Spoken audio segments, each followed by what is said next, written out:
scoring game taught you guys about what you need to work on the defensive end of the floor? We definitely got tested tonight. We came into the game number one defensively, and I think that went out the window. So they are a tough team offensively. They are shooters playing with tons of confidence. Lloyd has them, playing with freedom. Trey obviously is tricky, but they got, Collins, who's a dynamic roller, Capella's a dynamic roller, and shooters all around, and they do a nice job of it. So we were tested tonight.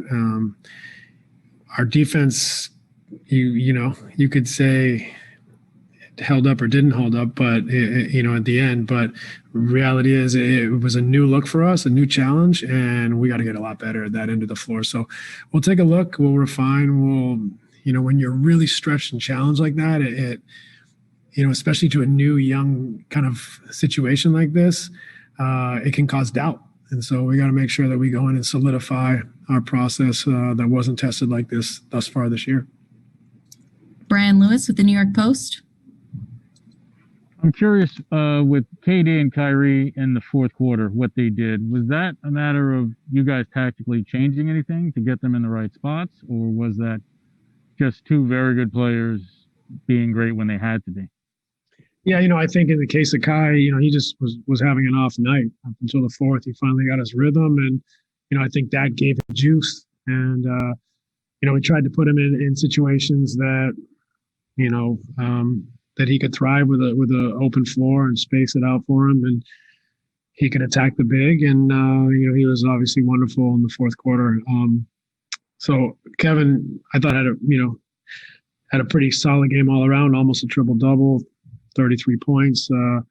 He made some big plays in the fourth quarter, but I thought he was pretty strong all night. But Kai definitely brought us home. We'll go to Michael Grady with Yes Network. Coach, did you need to say anything to Kyrie after those first three quarters? And did you notice anybody, maybe Kevin, talking to him also? No, I just told him to stay with it.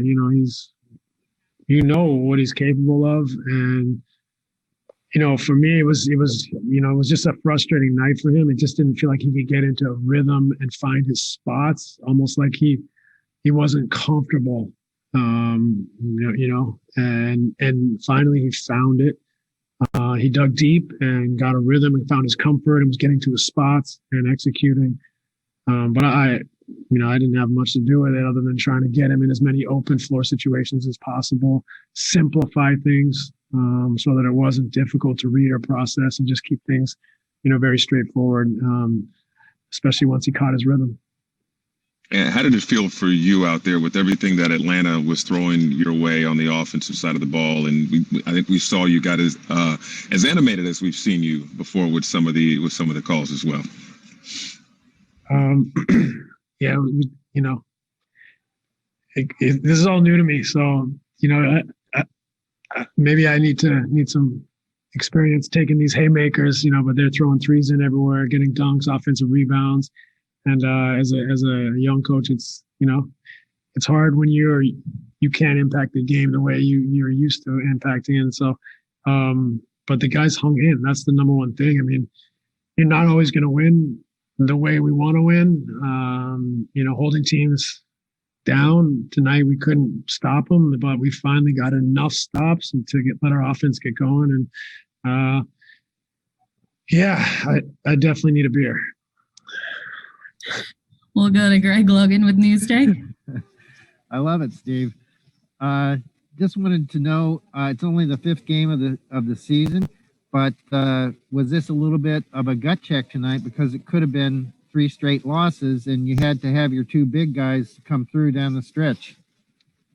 It was a gut check. Things just weren't going our way. They were playing great. They were putting us in positions where we were uncomfortable and making us causing confusion. I think our defense let down due to that many times, but we didn't fold. We continued to find ways to get stops, to get steals, to get baskets, to get to the foul line. So, that if you want to be a good team at the end of the road, it's non-negotiable. You have to have a ton of resolve. And this team showed that we have resolve tonight.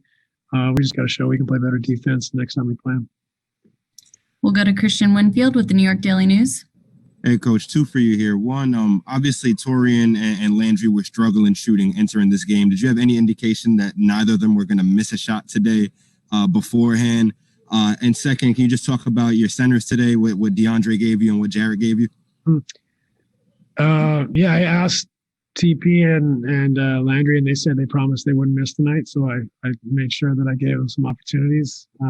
So I was happy for them that they kind of got their rhythm back. I thought DJ did some good things.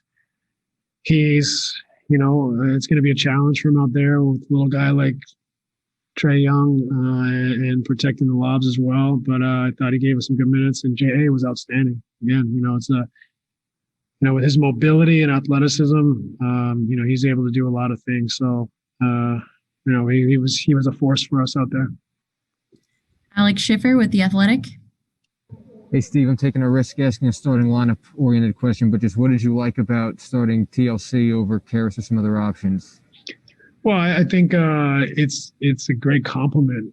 You got Kai and Kevin, two ball handlers, playmakers. To have Karras out there, it becomes a little bit redundant that you don't get the best out of everyone. So, whereas TLC, he plays well without the ball, and he's very steady defensively. He's largely in the right spot, sticks to the game plan, is very reliable, so he could fit in that starting lineup, no problem. I thought he did a nice job tonight defensively, sticking to the game plan, and he spaces the floor, and then Karras gets an opportunity to handle the ball with the second unit.